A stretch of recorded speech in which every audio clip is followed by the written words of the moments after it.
요한복음 1장 14절 읽겠습니다. 시작. 말씀이 육신이 되어 우리 가운데 거하심에 우리가 그 영광을 보니 아버지의 독생자의 영광이요 은혜와 진리가 충만하더라. 아멘.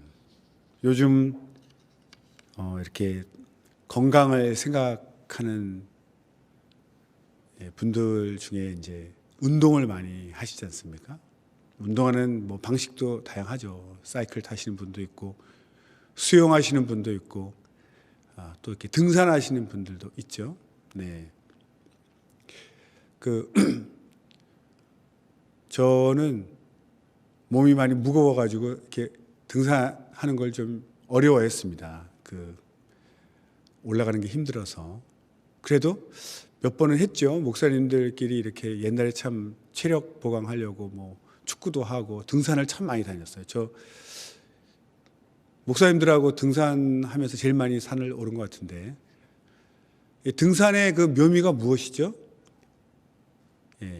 같이 출발했는데 어떤 분들은 3분의 1쯤에서 멈추고 다녀와 이러고 멈추는 분들도 있어요. 또 어떤 분은 한 3분의 2쯤 가서 도저히 안 되겠다 이래가지고 다녀와 기다릴게 이럴 수도 있는데, 끝까지 올라가시는 분들 있죠. 끝까지 올라가는 이유가 뭐죠? 끝까지.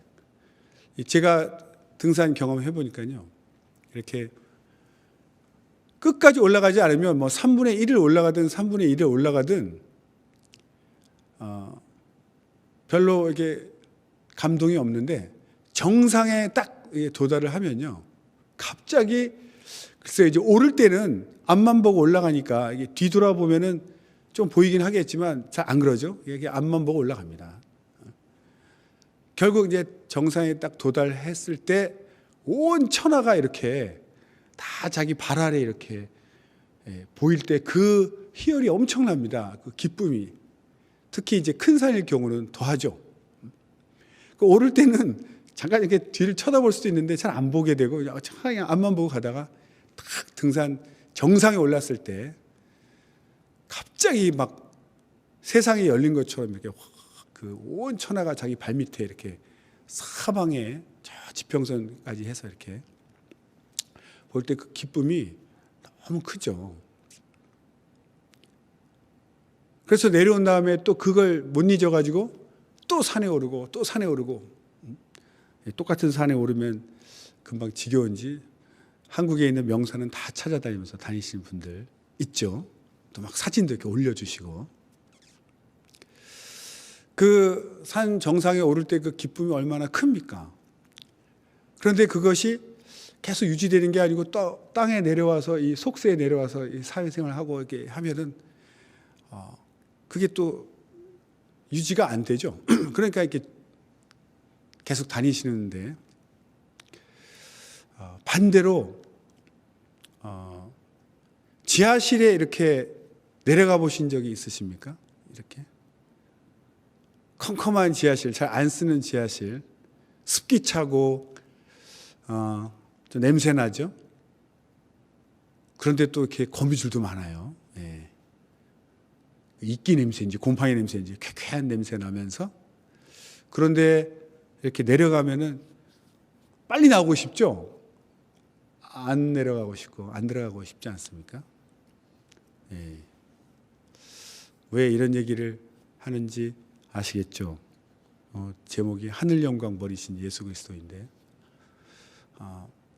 요즘은 참 이렇게 장례가 좀 간단해진 것 같아요. 예전에는 이제 매장을 참 많이 했습니다. 버스 타고 지방을 가서 또 산을 올라가는데 그 경운기가 앞에만 엔진이 이렇게 있는데 또 뒤에까지 이렇게 연결돼 가지고 뒷바퀴에도 힘이 들어가서 이렇게 사륜구동도 있어요. 거기에 관을 모시고 또 산 한참 또 중턱까지 올라갑니다.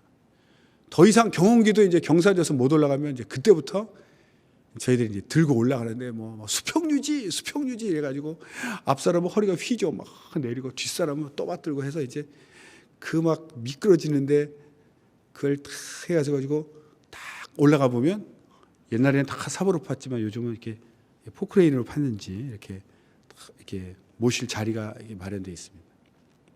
그러면 이제 장례 그 집사님하고 이제 우리 교역자가 이제 막 뛰어내려가서 차차차차하게 합니다. 그 구덩이 깊은데. 어렸을 때는요, 제가 뭐 여우가 시신을 파먹는다 해서 그 봉분, 그 속에 관이 있는 줄 알았습니다. 이 둥그런 그 안에.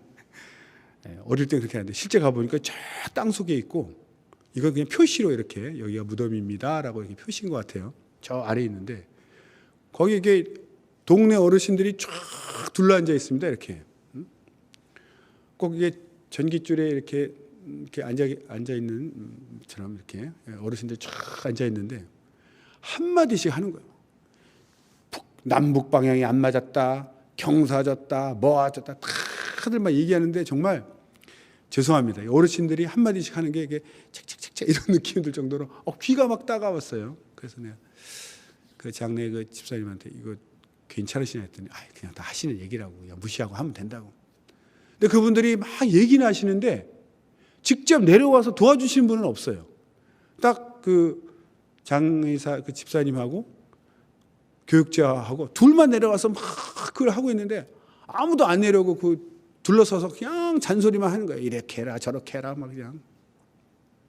그래서 왜 안 내려오시는지 물어봤더니 그 미신이 있어가지고 그 시신 들어가는 그 구덩이에 들어오면은 자기도 따라 죽는다고. 그게 무서워서 내려오지는 않고 입으로만 돕는 거죠. 입으로만 방향 잡아라 이렇게 입으로만 도와주시더라고요. 근데 너무 많이 도와주셔가지고 막 힘들었습니다.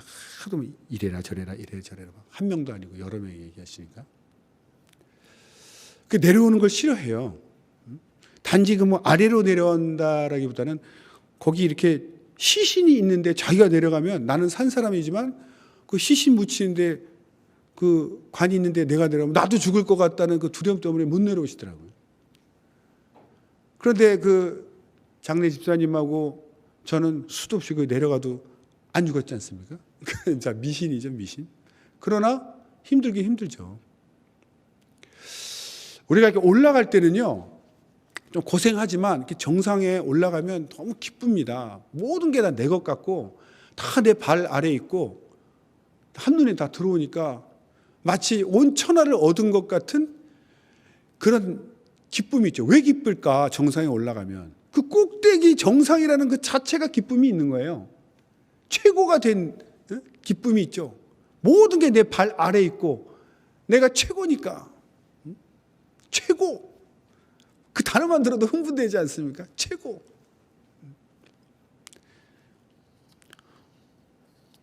최고. 그런데 지하실 조금 관문은 땅속 지하 거기 안 내려가려고 합니다.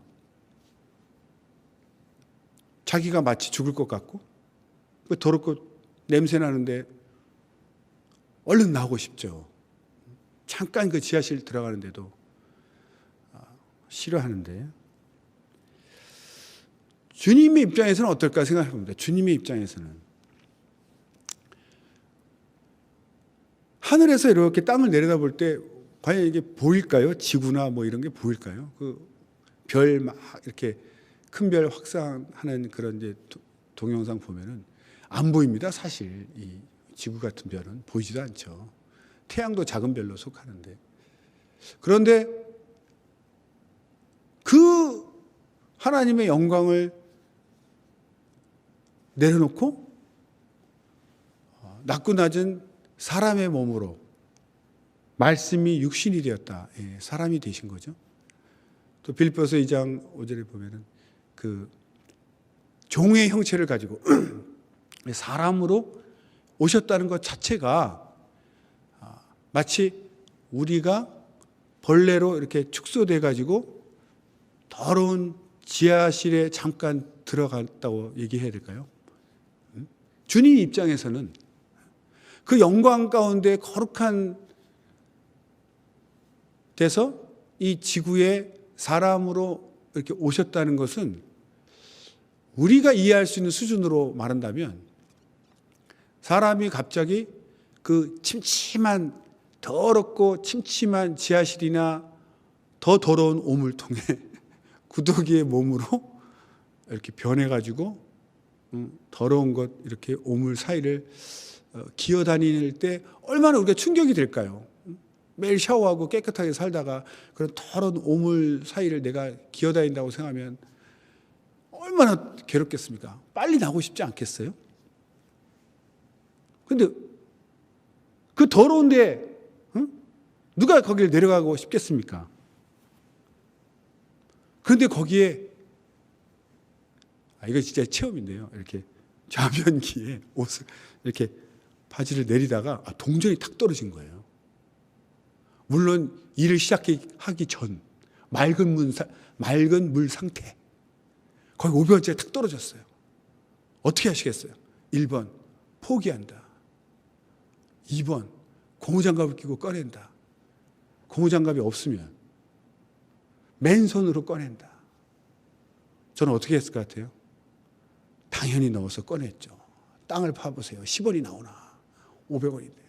그래서 꺼낸 적이 있는데 깨끗한 물이지만 변기라는 그 개념 때문에 굉장히 찝찝했죠.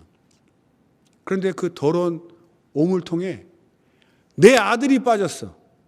내 딸이 빠져서 살려달라고 그래. 그러면 안 돼. 더러워. 헤쳐나와. 그러겠습니까? 부모가? 그냥 풍덩 들어가겠죠. 당연히 똥독이 올를지언정 애를 구하기 위해서 내려오겠죠. 거길 들어가겠죠.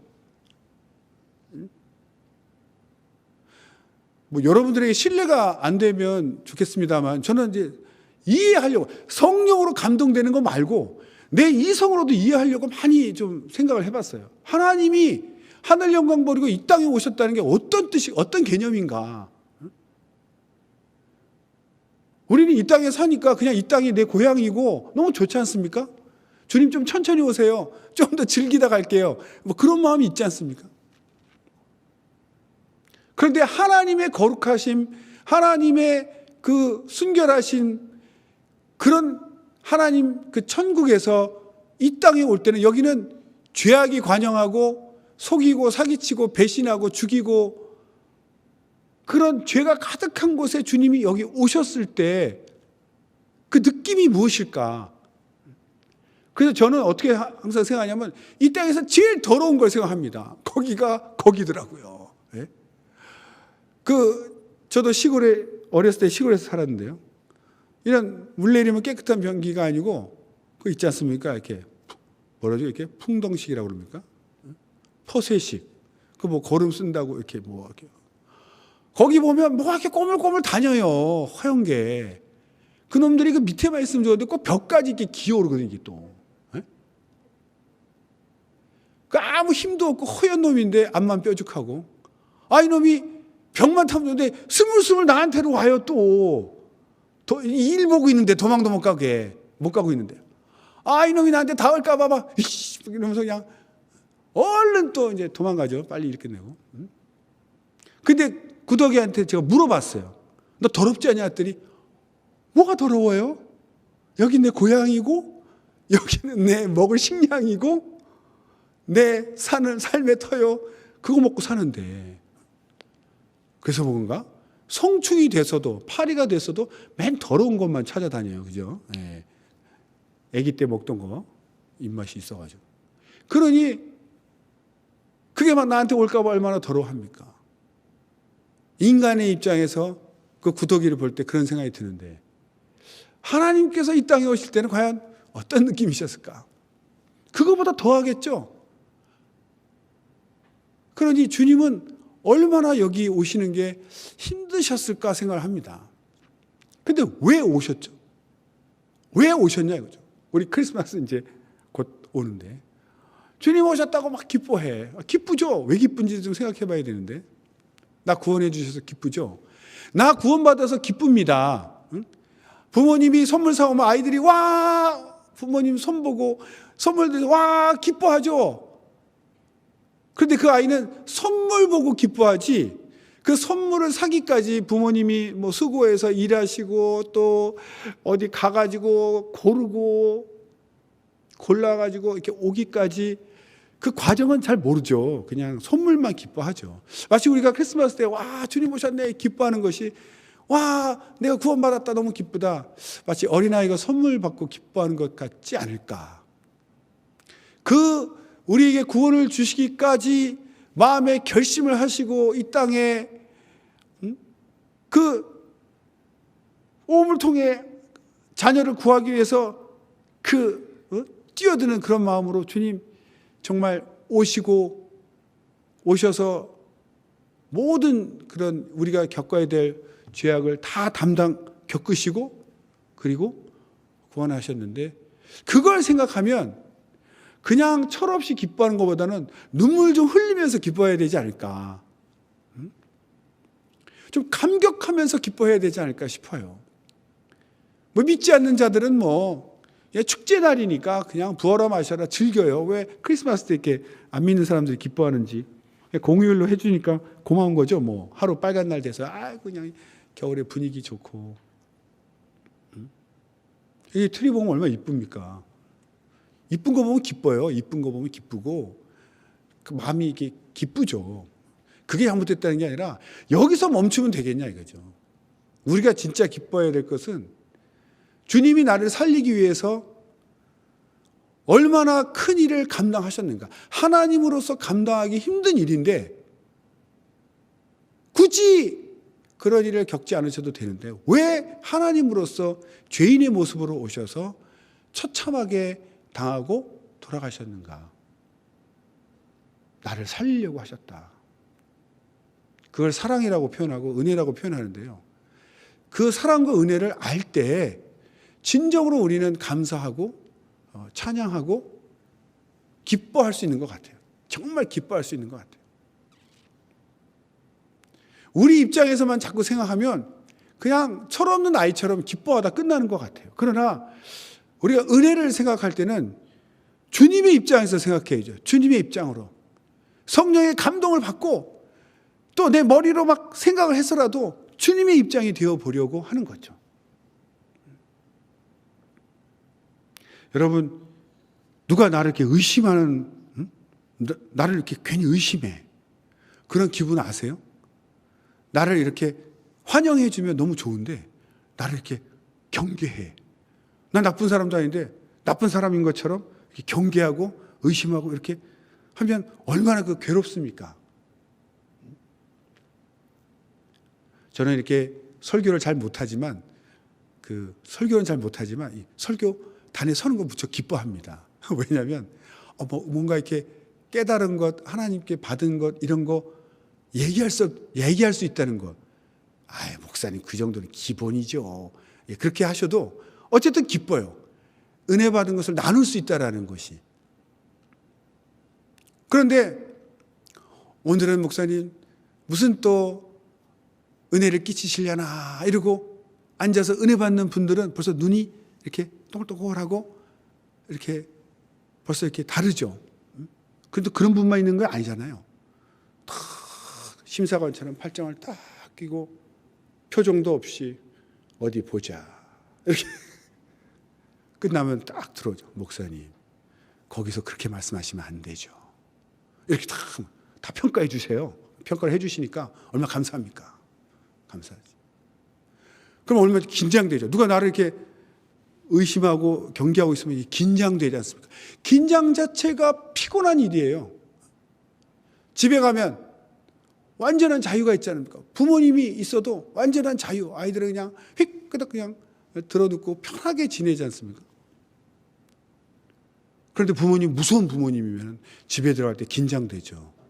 자유가 없고 억압이 되고. 은혜로우신 부모님이 아니라 너무 무서운 부모님이면 그렇게 되는 것처럼. 교회 왔는데 모두가 나를 환영해. 예수님이 환영해 주시고 장로님 안수집사님 환영해 주시고 집사님 환영해 주시고 얼마나 기쁩니까? 그래야 되는데 교회 왔더니 나를 그렇게 감시하고 말이야. 의심하고 뭔가 이렇게 나를 흠잡으려고 그러고 얼마나 무섭습니까? 근데 꼭 그런 사람이 있어요. 나를 긴장하게 하는 사람. 그럼 예수님은 어떤 분이시냐? 예수님은 우리의 모든 허물과 죄를 담당하시고 대신 자유를 주시기 위해서 오셨다는 걸 우리가 알고 있죠. 그러니까 항상 우리는 주님 앞에 가면 평안을 느낍니다. 주님 앞에 가면 자유를 느껴요. 제가 수없이 말씀드렸지만 은혜 받으니까 해석이 된다고. 자녀가 무슨 뜻이라 그랬죠? 자녀? 제 설교 한번 자유한 녀석들이라니까요. 자유한 녀석들이 자녀라니까요.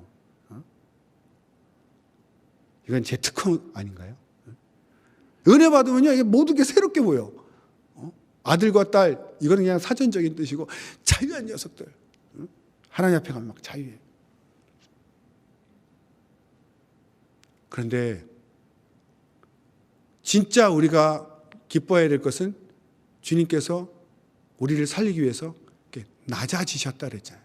낮아지시고 우리와 똑같이 되셔서 친구같이 되시고 우리 모든 것을 체험해 주시고 너희들이 무엇을 겪는지 나도 다 겪어서 네가 무엇을 힘들어하는지 왜 힘들는지 나도 다 안다. 이 말씀이 육신이 되었다 할 때 육신은요, 우리가 삭스라고 그러죠. 사르크스, 삭스. 이것은 정욕의 몸을 얘기합니다. 죄에 대해서 반항할 수 없는 무력한, 우리가 푸뉴마, 삭스, 사르크스 얘기할 때 이게 신령한 영혼에 반대되는 그 죄악의 정욕에 물든 그런 육신을 얘기할 때는 사르크스, 그 육신입니다. 그런데 우리랑 다른 것은 그분은 비록 우리와 똑같은 사르크스를 입었지만 죄는 짓지 않으셨죠. 그래서 그것을 예수님도 뭐 사르크스니까 뭐 우리랑 똑같이 죄 졌겠네. 아니요. 그 인간의 한계, 육체의 한계를 느끼시기 위해서 육신을 입고 오신 것이지 우리처럼 무능하게 막 죄 짓고 그런 수준은 아니십니다. 같은 삭스지만.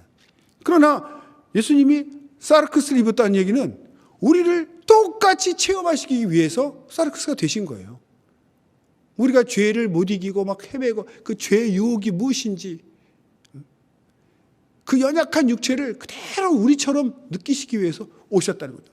요즘 말로 유행하는 말로 공감, 동감, 공감하시는 거죠. 체휼하시는 거죠. 그래서 우리가 무슨 고백을 하고 어려움을 토로해도 다 아십니다. 어떤 분은 전도사님인데 뭐 이렇게 상담하러 가면 맨날 야단치셔. 네가 기도 안 해서 그렇지. 네가 충만치 않아서 그렇지 뭐. 아니 상담하러 가는데 야단만 맞고 와. 맞아. 정답이에요. 정답. 기도하고 성령 충만하면 모든 걸 극복할 수 있죠. 근데 항상 충만치 않은 게 문제잖아요. 왜? 사르크스를 입고 있어서.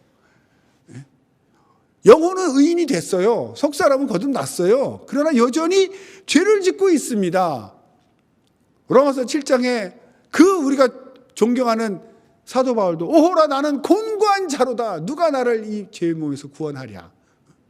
본인도 그렇게 얘기했잖아요. 죄의 몸이 멸했다고 했는데 실상은 계속 유혹받고 넘어지더라. 왜? 사르크스 때문에 그래요. 이건 죄가 오면요 대항을 못해요. 그냥 무너지는 거예요. 유혹이 오면 무너지는 게 사르크스입니다.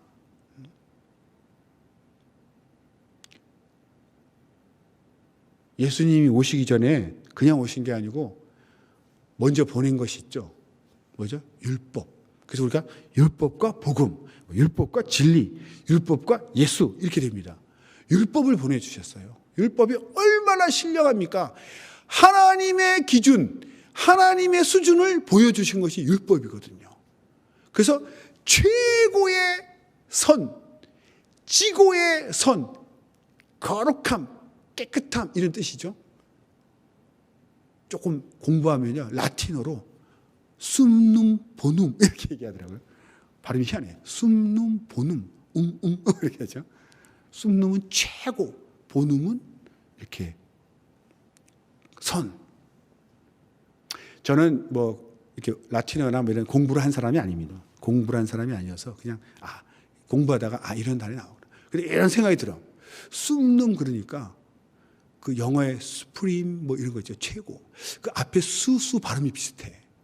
또 이 보눔 그러면 우리 라틴어에서 나온 봉주르, 따봉 할 때 봉봉 그러죠. 한국에서 봉은 내가 봉이냐 이 나쁜 뜻이지만 그쪽 계통에서는 봉이 좋다는 뜻이고 굿 이런 뜻이 아닙니까? 거기서 나오지 않았나 이런 생각이 막 들더라고요. 변해가지고. 아무튼 숨는 보는 그러면 최고선, 최고 지고선 이런 뜻입니다. 그러니까 이 율법은요, 하나님의 기준입니다. 그 하나님의 기준으로 딱 우리를 조명하시는 거예요. 그러니까 전부 다 죄인이다 이거죠. 벗어날 길이 없어. 얼마나 거룩한지 그 율법을 지킬 사람이 이 땅에 아무도 없어. 의인은 없나니 하나도 없어요. 그런데 자기가 의인이라고 생각하는 바리새인들이 있었죠. 율법을 주신 이유는 너희가 죄를, 이 율법을 지킬 수 없는 이 거룩함에 도달하지 못한다는 것을 깨닫고 겸손해라, 죄인임을 시인해라. 그래야 예수님이 오셨을 때 붙들죠. 그러니까 율법은 그렇게 거룩한 법인데 율법에 약점이 있잖아요. 율법이 연약하여 할 수 없는 게 뭡니까? 죄가 무엇인지는 밝히 보여주는데 죄를 이길 능력은 안 주는 거예요, 율법이. 이건 죄다, 이건 죄다. 그러니까 막 이것도 걸리고 저것도 걸리고 그럼 어떻게 합니까? 그건 난 몰라. 죄를 이길 힘은 안 주고 죄가 뭔지만 알려주는 게 율법이니까 그 율법이 약점이라고 그래요. 능력이 없어. 죄를 이길 능력을 안 줘. 그래서 우리 이렇게 율법주의자 그러지 않습니까? 율법주의자. 뭐죠? 얼마나 똑똑하고 얼마나 거룩하신지 보는 족족 다 찔러줘.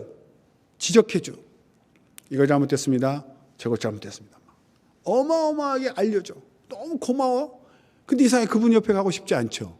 율법이 두려운 이유랑 똑같은 이유. 왜? 맨날 지적당하니까. 문제는 그걸 이길 능력은 안 준다 이거예요. 제가 선배 목사님 두 분을 알고 있는데 제가 아시겠지만 운동을 못합니다.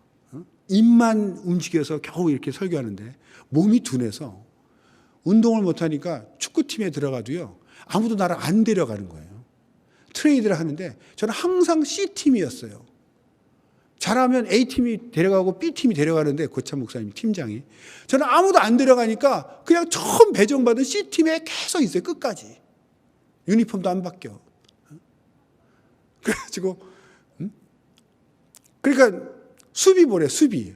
뭐 달리지도 못하니까 이제 공격은 당연히 안 되고 골키퍼 보면 공 날아오면 몸을 막 피하니까 골키퍼도 잘리고 수비하래. 수비.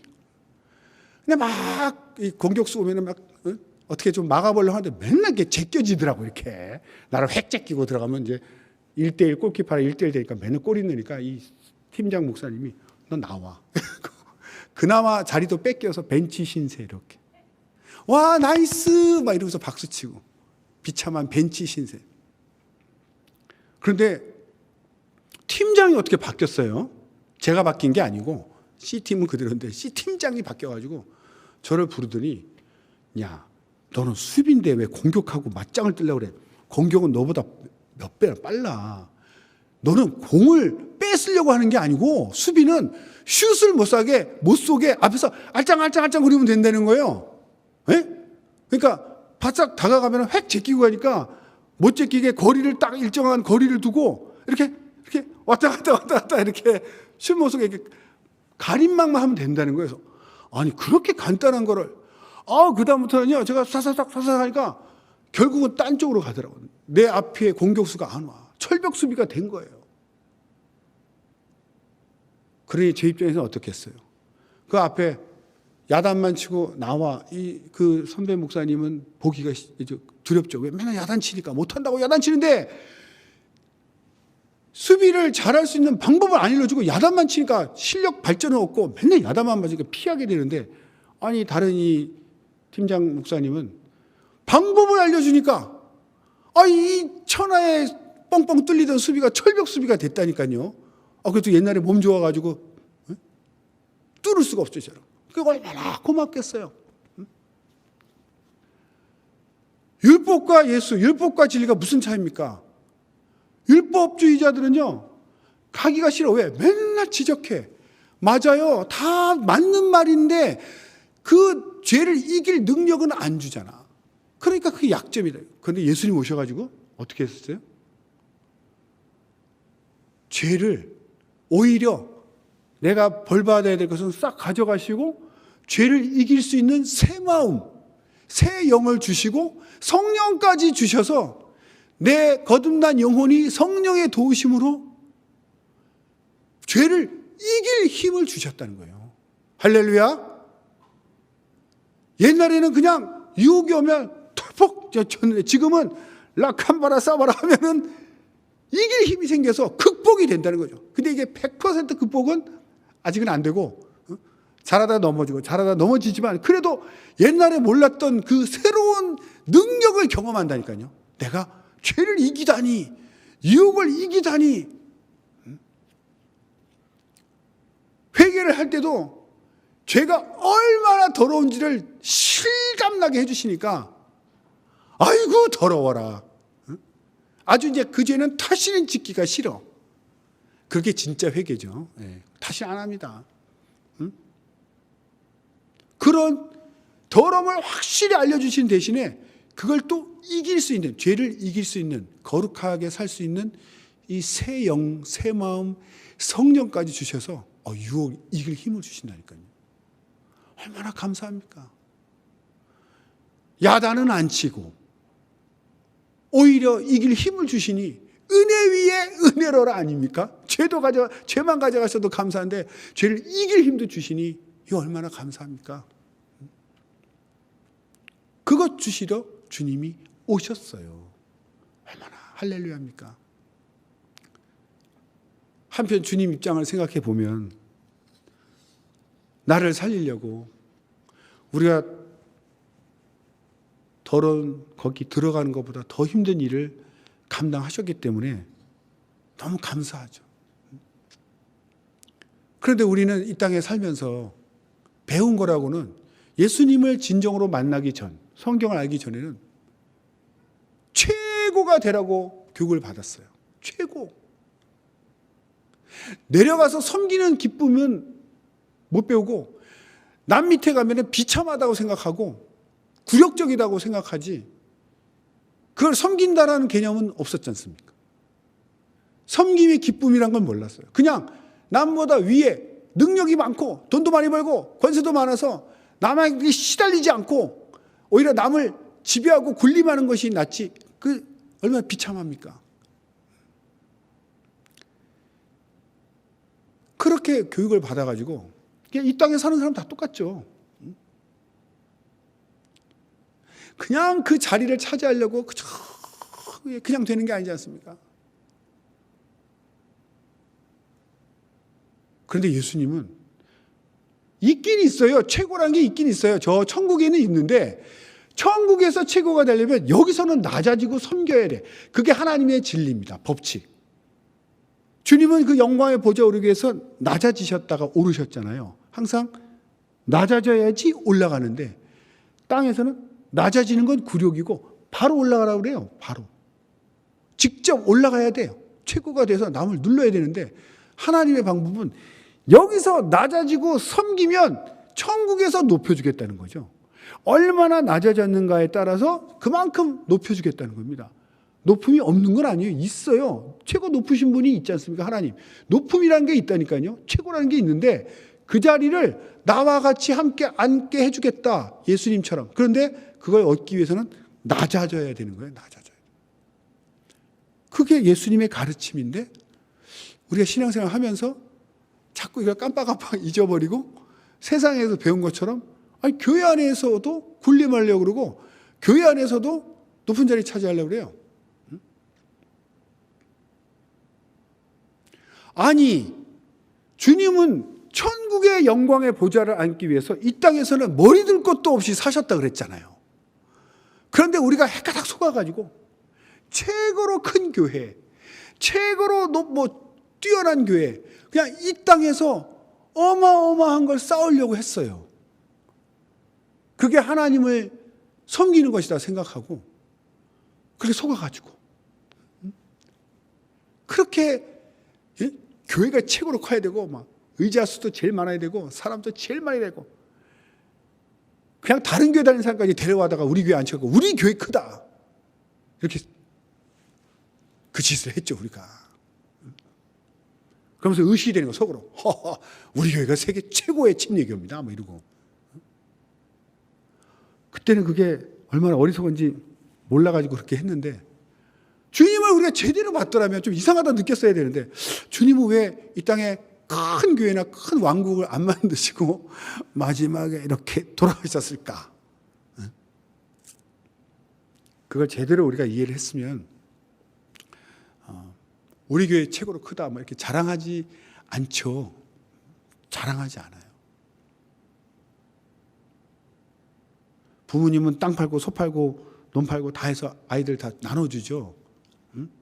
큰 집 자랑하면서 그렇게 하지 않습니다. 센터 크게 지어놓고 그런 말을 했어요. 그가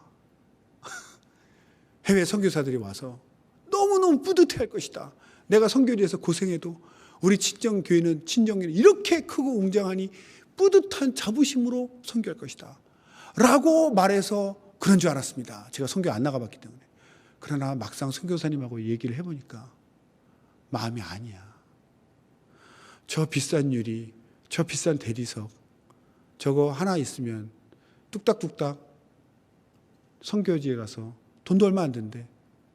지붕 하나 덮을 수 있고. 선교지 가면요, 교회 바닥이 흙바닥. 우리 시골에서나 겨우 부엌에서나 보는 흙바닥. 이거 왜 흙바닥이에요? 그런 질문을 한 저도 참 가슴에 비수를 참 어리석죠. 왜 흙바닥이에요? 왜 흙바닥이에요? 돈이 없어서 시멘트를 못 갈아서 흙바닥이지 그게 왜 흙바닥이겠어요? 막 소나기가 오니까 막 빗소리가 다다다다다다다 들려가지고 천장에서 설교 소리가 안 들려요. 아니 이거 왜 양철로 했어요? 양철로. 그런 질문한 저도 참 돈이 없어서 양철로 했다니까요. 단단한 걸 못 해가지고. 돈 조금만 있으면요 시멘트 깔고 잘 할 수 있어요. 그러니 그런 웅장한 센터를 보고 뿌듯해하는 게 아니라 가슴 아파했어요. 가슴 아파. 그때 저도 깨달았어야 되는데. 이 땅에서 크고 이 땅에서 높아지려고 세상에서 배웠기 때문에 이것이 성령 충만하지 않을 때는 바로 다시 튀어나와가지고 여전히 교회 안에 와서도 하나님의 말씀으로 예수의 삶을 가르치고 닮아야 될 교회 안에서도 내가 최고가 되고 싶고 전도도 제일 잘하고 싶고 성경도 제일 많이 알고 싶고 의시되고 싶고 뭔가 1인자가 되고 싶어하는 그 마음, 그건 아니죠. 섬기는 마음이 돼야 되는데 위만 바라봅니다. 저 박정호 장로님 오셔가지고 저 그런 분, 저는 노래만 들었기 때문에 은혜롭게만 했는데 그런 성품인지 몰라서 무슨 뭐 옛날 부흥살인 같아요. 그냥 좀 오해하신 분도 있죠. 저도 아까 좀 그랬지만 저는 이제 좋게 해석을 했지만 배워서 남 주냐? 배워서 남 주자. 돈 벌어서 남 주냐? 돈 벌어서 남 주자. 그 말 들을 때 위만 바라보고 높아질 생각만 하니까 연약한 자를 돕는 게 아니라 어떻게 하면 그 자리에 앉을까 그것만 생각하고 있었다는 거죠. 교회 안에 와서도 장자리만 생각하고 최고만 되고 싶고 그게 권세 있는 자리니까. 아니죠. 자기보다 내가 어느 위치에 있는가가 중요한 게 아니라 그래도 나보다 연약한 자가 있을 거 아닙니까? 그런 사람을 도울 생각을 해야 되거든요. 내가 지금 가진 것으로도 도우세요. 그럼 하나님이 돕는 것을 보고 기뻐서 더 채워주시는데 최고가 되기까지는 안 도와줘. 최고가 되기까지 아무것도 안 해. 그러니 교회가 섬김도 도움도 없고 그냥 치열하고 살벌한 분위기만 있는 거 있죠. 예수님은 그게 아닙니다. 예수님이 이 땅에 육신으로 오셨다는 것 자체가 우리에게는 감동이고 은혜입니다. 또 말로만 오신 게 아니라 직접 몸으로 오셨잖아요. 사르크스 있고 유혹을 다 경험하시려고 오셨다 이거예요. 말씀이 육신이 돼서 진리가 죄인의 몸으로 오셨어요. 그러면 우리도 내리사랑을 해야죠. 나보다 연약한 자를 찾아가고 나보다 부족한 자를 도울 생각을 해야죠. 왜? 주님이 나를 도우셨으니까 나도 도울 생각해야 되는데 그저 높아질 생각하니 돕기는커녕 무시하죠. 내가 너보다 높다니까? 넌 내 아래야. 뭐 이런 눈빛 보내고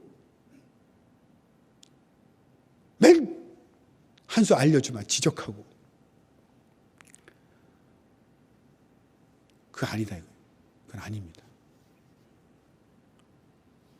우리는 율법주의자가 돼서는 안 되고요. 예수 제자가 돼야 돼. 예수 제자. 그래서 예수님처럼 하나님이 더 부어주실 것을 기대하면서 자꾸 자기보다 연약한 자를 찾아서 그냥 도우세요. 내 가진 걸로. 연약한 거 딱 보이죠? 지적하지 마세요. 그건 율법이라니까요. 지적한다고 그 사람이 바뀝니까? 해결할 능력이 없는데. 배고프냐? 성경에 나오죠. 가서 밥 사먹어라. 돈이 없어서 지금 배고픈데 밥 사먹어라 말이 됩니까? 밥을 사주세요. 그러면 고마워합니다. 도와주세요. 도와주시면요 고마워합니다. 지적하지 말고. 안 하는 것보다는요 못하는 게 많더라고요. 그러니까 못하는구나 생각하면 불쌍하잖아요. 안 한다 생각하니까 화가 나죠. 못한다 생각하면 불쌍해서 그냥 대신 도와주고 싶어요. 대신 해줘.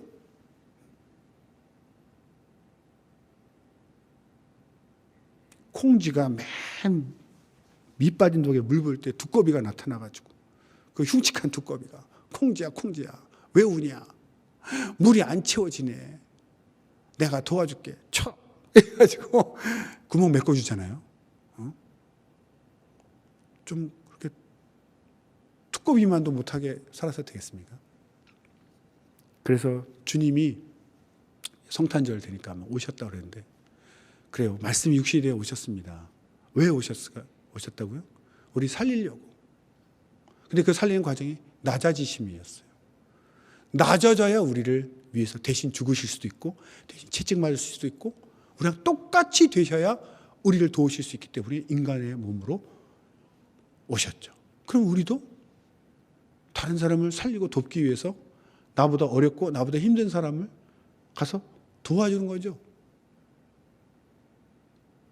도와줄 때 고마워합니다. 은혜가 되죠. 지적 도움 안 됩니다. 알아도 해결할 능력이 없어요. 더 비참해요. 더 비참합니다. 우리는 예수님을 닮은 예수 제자가 되시기를 예수님으로 축원합니다. 우리 찬양하고 우리 또 기도하겠습니다. 이 찬양이 너무 또 이렇게 좋아가지고 부르고 싶어서 찬양했는데 여러분 월드 클래스란 말 아시죠? 요즘 세계적인 스타들 월드 클래스 되지 마시고 겸손히 섬기는 자 되시기를 축원합니다. 우리